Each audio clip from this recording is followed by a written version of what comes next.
कुमार जी आपके पास। निशिकांत दुबे जी आते हैं झारखंड से, सांसद हैं, अपनी तेज तर्रार भाषा, बोली, वक्तव्य इसके लिए जाने जाते हैं। और अभी तो इतनी तेज गति से वो बोल रहे हैं कि सीधे हिलाने की कोशिश कर रहे हैं न्यायपालिका को। कहां तक देखा जाए, हिल गया है न्यायपालिका? देखिए, एक कहावत है, चौबे बने छब्बे बनने दुबे बनकर लौटे। तो ये तो दुबे पहले से हैं, ये चौबे और छब्बे बनने चाह रहे थे, लेकिन स्थिति यह है कि बीजेपी ने इनको दुबे से भी डूबे बना दिया है। लेकिन बीजेपी ने क्या वास्तव में इस दुबे को डूबे मान करके अलग हुआ, अपने आप को अलग किया है? दरअसल बीजेपी सत्ता में है। आपको ध्यान होगा, इससे पहले नूपुर शर्मा ने जब एक बयान दिया था तो बीजेपी ने फ्रिंज एलिमेंट कह करके उनसे किनारा किया था, और आज तक नूपुर शर्मा का आता पता नहीं है। लेकिन उसका कारण अलग था। उसका कारण था कि दुनिया भर में जो इस्लामिक कंट्रीज थी उनकी एक आपत्ति थी, और नरेंद्र मोदी जी जो बाहर में जाकर के तमाम तरह के इनाम लेते हैं और वो सब करते हैं, वो अपॉर्चुनिटी चली जाती, वो सब कारण रहे होंगे। लेकिन अभी जो बात है, इसको थोड़ा समझने की जरूरत है कि निशिकांत दुबे ऐसा क्यों बोल रहे हैं और क्या बोल रहे हैं। क्या बोल रहे हैं बहुत महत्वपूर्ण है, और कहां से प्रेरणा लेकर बोल रहे हैं। आपको याद होगा, जब जगदीप धनखड़ ने जब बात कही थी, सुप्रीम कोर्ट के खिलाफ में बातें कही थी उपराष्ट्रपति जगदीप धनखड़ जी ने, तब कई लोगों ने कहा कि ये उनका अपना बयान है, मतलब बीजेपी के नेता आमतौर पर ऐसा कह रहे थे। लेकिन देखिए, संवैधानिक पद पर बैठा हुआ व्यक्ति जब बयान देते हैं तो उनके बिहाफ में कोई बोलने वाला नहीं होता है कि ये उनका अपना बयान है, जैसे आज निशिकांत दुबे के मामले में बीजेपी बोल रही है। इसीलिए संवैधानिक पद पर बैठे हुए व्यक्ति को अनाप शनाप बयान नहीं देना होता है, क्योंकि उनको उन पर फिर कौन निगरानी रखेगा। तो जगदीप धनखड़ ने जो लाइन खींची सुप्रीम कोर्ट के खिलाफ बोलने की, और निरंकुश तरीके से, कोई अंकुश नहीं था, तो उसके बाद बीजेपी के नेताओं को लगा जैसे हमें हरी झंडी मिल गई है, और वो सुप्रीम कोर्ट का भी कैरेक्टराइजेशन जो है करने लग गए, सुप्रीम कोर्ट पर हमला बोलने लगे। सच क्या है?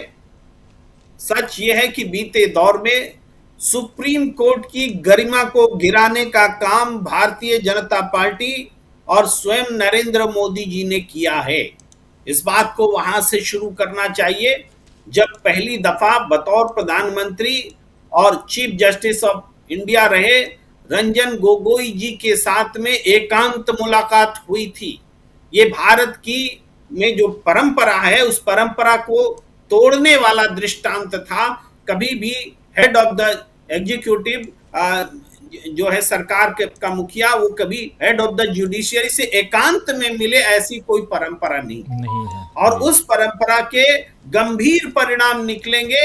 ये बात मैंने उस समय भी आर्टिकल लिख करके बताया था, जो उस समय तो समझ में नहीं आ रही थी बात, लेकिन आने वाले समय में वो साबित भी हुई। चाहे राम जन्मभूमि का मुद्दा हो, चाहे रंजन गोगोई के राज्यसभा में जाने का मुद्दा हो, इस रूप में वो सामने आया कि प्रधानमंत्री से उनकी मुलाकात क्या हो सकती थी। और उसका विभत्स रूप तब सामने आया जब DY चंद्रचूड़ जी के घर में गणेश जी का उत्सव मनाने के लिए नरेंद्र मोदी उनके घर पहुंच गए। यानी एक और वैसी ही मुलाकात के दोनों के बीच जो हुई, जो परंपरा को तोड़ती हुई, और उसके भी बुरे परिणाम बहुत जल्दी सामने आ गए जब उन्होंने बताया, देश को बताया कि राम जन्मभूमि का जो ड्राफ्ट था फैसले का, उसको लिखते समय DY चंद्रचूड़ जी ने बताया कि हमने ऊपर वाले से, भगवान से आज्ञा लेकर के लिखी थी, और तमाम तरह की बातें।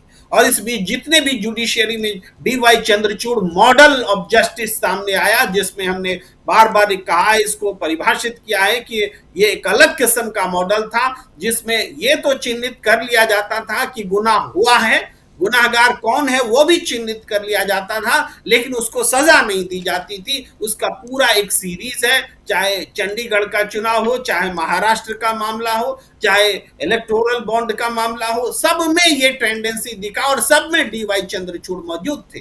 तो वो ट्रेंड जो है, जो संजय राउत का बयान जो आप बता रहे हैं, दिखा रहे हैं, संजय राउत ने कहा कि ये सवाल तो डीवाई चंद्रचूड़ जी के लिए हो सकता है, हालांकि वो भी पॉलिटिकली वैसे उसी स्तर पर बयान दे रहे हैं जिस स्तर पर निशिकांत दुबे दे रहे हैं। मैं इस या उस पक्ष में खड़ा नहीं हो सकता। मैं तो ये कह रहा हूं कि सत्ता का पक्ष जिसकी जिम्मेदारी होती है संवैधानिक पदों को बचाने की, संवैधानिक संस्थाओं को बचाने की, वही सत्ता अगर संवैधानिक संस्थानों पर हमला करने लग जाए तो फिर इस देश में अराजकता को आने से कौन रोक सकता है।